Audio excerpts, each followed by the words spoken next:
Alright, y'all, this is just me being lazy and not buying another tire for this stupid cart. But every time I need to chase hay, I have to do this. Stop being lazy, get a new tire.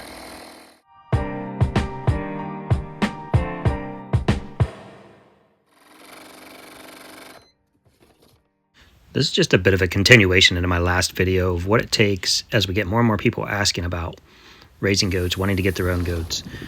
What it takes to get that done with minimal equipment. And so I'm trying to bring you guys in on that a little bit. It's not super complicated, and we don't have large machinery or anything like that. So we move everything by hand. We have 26 goats in the barn, I believe.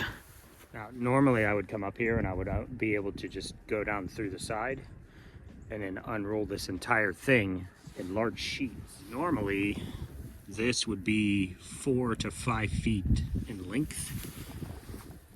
Due to the drought last year, this is full height of second cut hay. It's great hay, but nothing grew last year in Ohio. And so we ended up with the short stuff. It is what it is, happy to have hay. But just normally it would be 4 to 5 feet tall or 4 to 5 feet long when it's cut.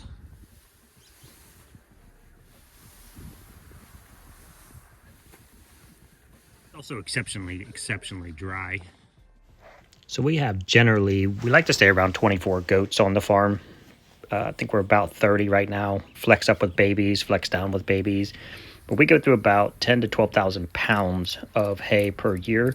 And yes, I move it all by hand. I roll it off the truck by hand, put it on the cart, haul it down to the babies. I do have a tractor, but I really need to get it fixed.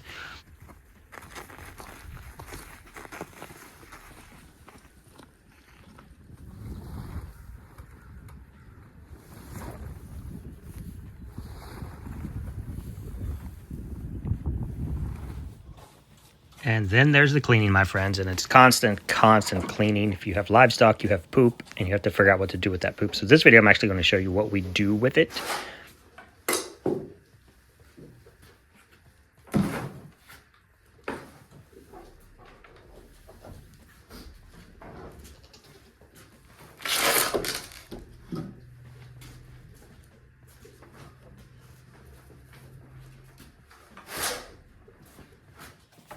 And then there's the dry. I'll say it again, clean and dry, clean and dry, clean and dry. I know I went over a lot of this in my last video. I just really want to harp on it. Clean and dry will save you so many issues. Did you get done, baby?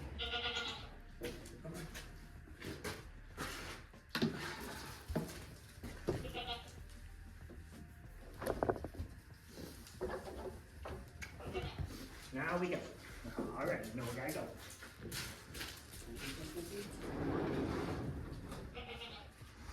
So I use a lot of the poop and the hay combo to either terraform land, which is where I'm adding the soil to low spots or parts that the creek washed out, to build those back up or to level off spots.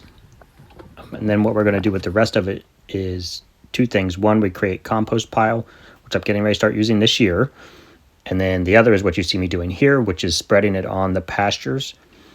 It has to get boosted at some point. The goats eat and eat and eat. They do poop while they're eating, but they just wear it down. And this is the FYP, and this is the worst spot in this pasture. It's on a high spot, it's on a dry spot, and it's also, coincidentally, the goats' favorite spot, and they just wreck it. So every year I'm adding to that, beef that up, get it fertilized, and help that become a better part for them to hang out in.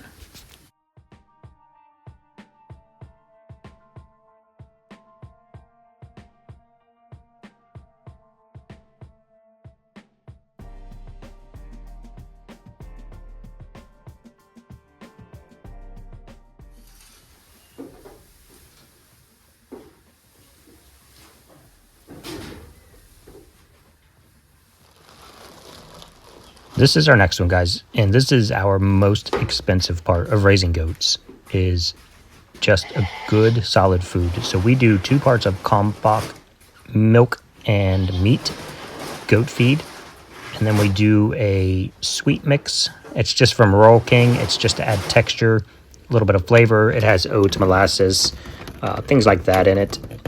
So for this one here, we're going to go through about 150 pounds of Kalmbach and sweet mix every 12 days, 12 to 14 days. So every 2 weeks, 150 pounds, 300 pounds a month. Do the math. It is important to us to feed them a higher quality, good, solid food that's balanced. It keeps them healthy. So we're willing to put our money there, and just the quantity alone is challenging, but it's something that we've decided that's where we want to put our effort. So that's what we do.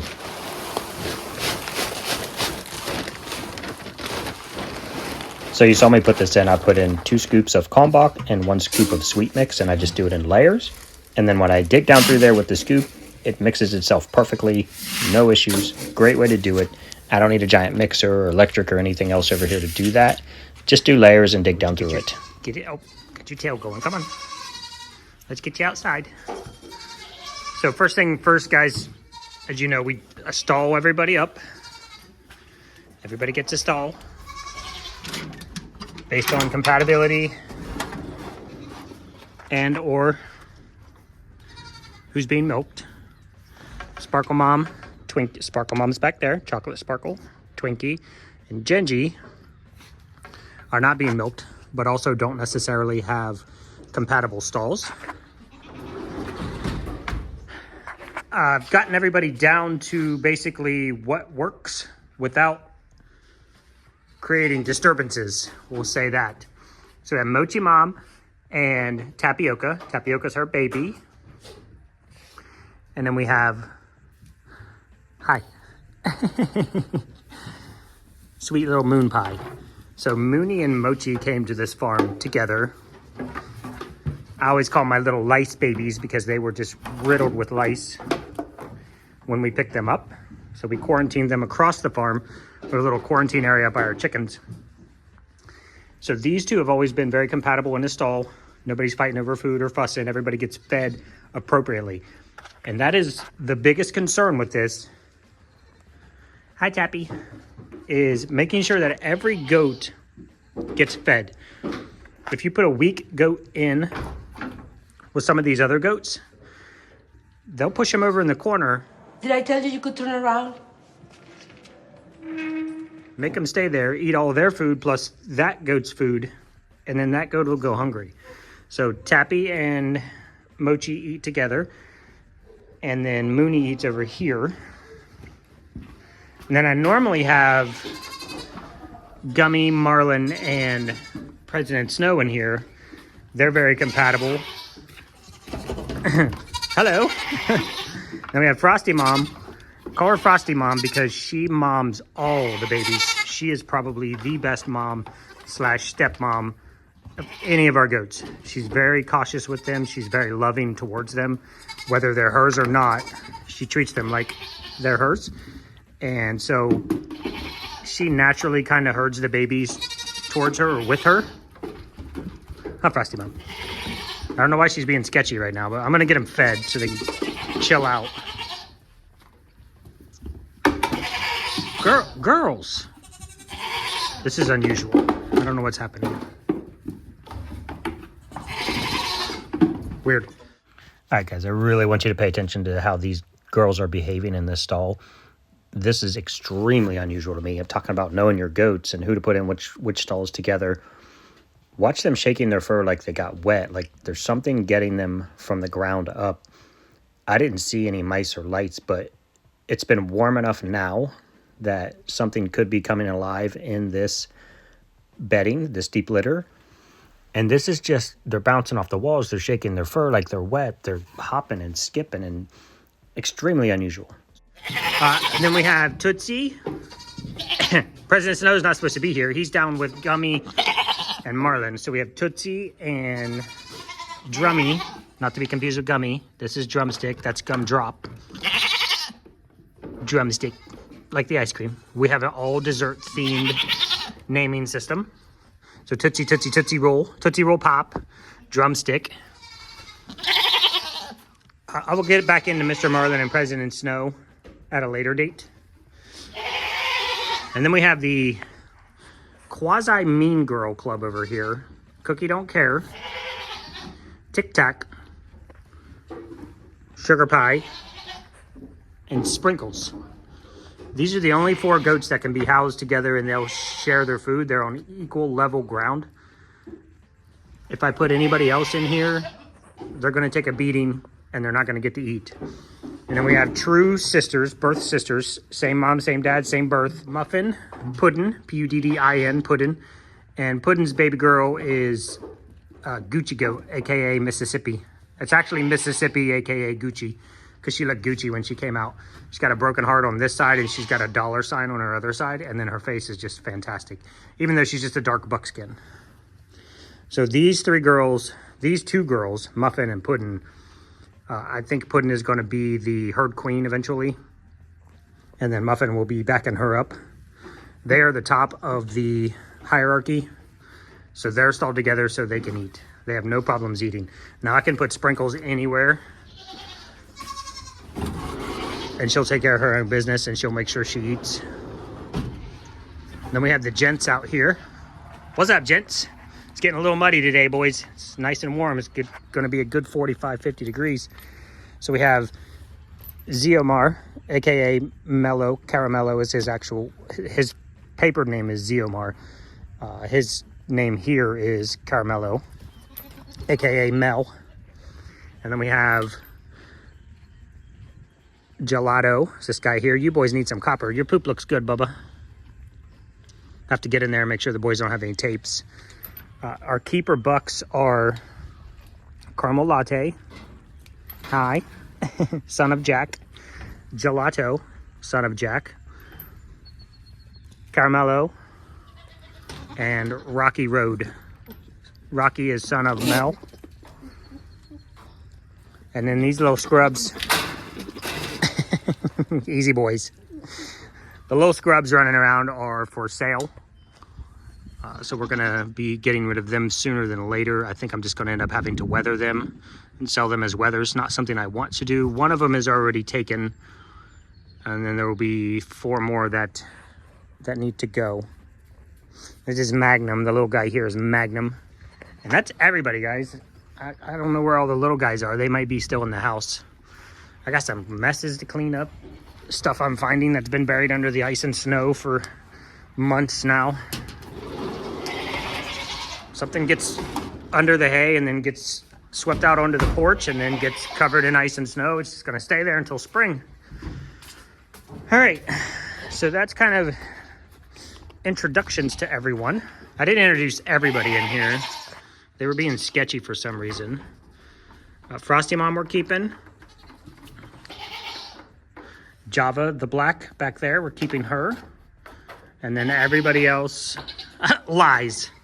This is Kit Kat, we're keeping her, daughter of Sugar Pie, and Honey Bun, daughter of Sugar Pie. So we're keeping both Sugar Pie's girls, blue-eyed.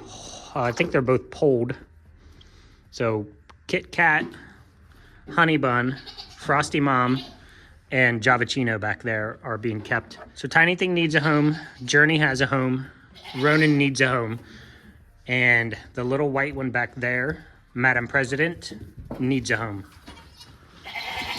And that's it for this barn. So we have 1, 2, 3 girls that need homes. I'm gonna get you guys fed up. Goodness, you're being so sketchy.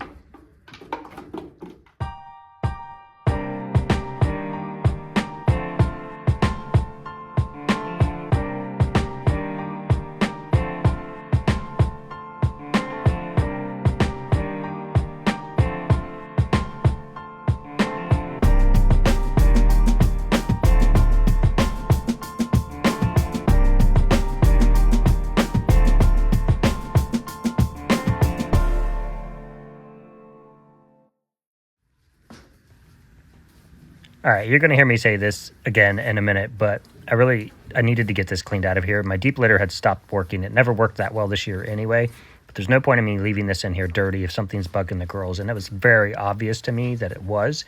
So I've decided to just clean it out, start fresh for spring. Well, I'm in trouble. I'm in trouble. Oh, that's one cart. It's probably going to be 5 or 6, maybe 4. Good night. Now this will be the hardest stall to clean out because it's the baby stall, and I keep the baby stall very clean, very dry, and I keep fresh, dry hay down a lot. So it gets thicker than the other stalls, and it was a monster. It was a monster to clean out.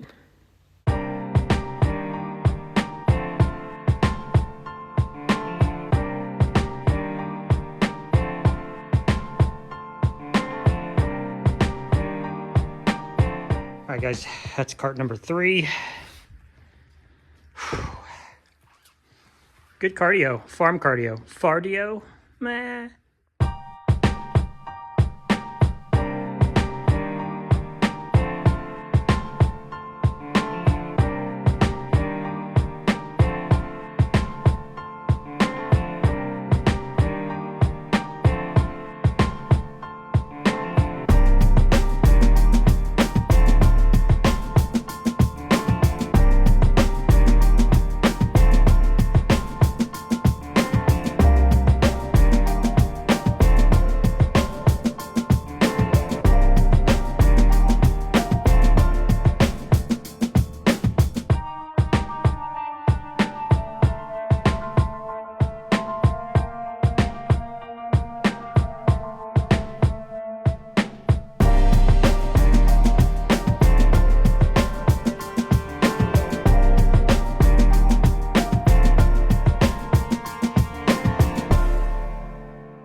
All right, guys, that was a bit of a 2-hour setback.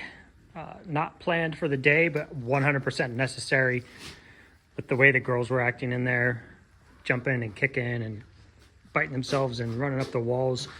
I assume either mites or lice, hopefully neither. Something was bothering them really badly, and that's not normal for them. So now I'm 2 hours behind. I gotta get this done. Still have to water the boys and the girls, and then go make 200. What are you doing?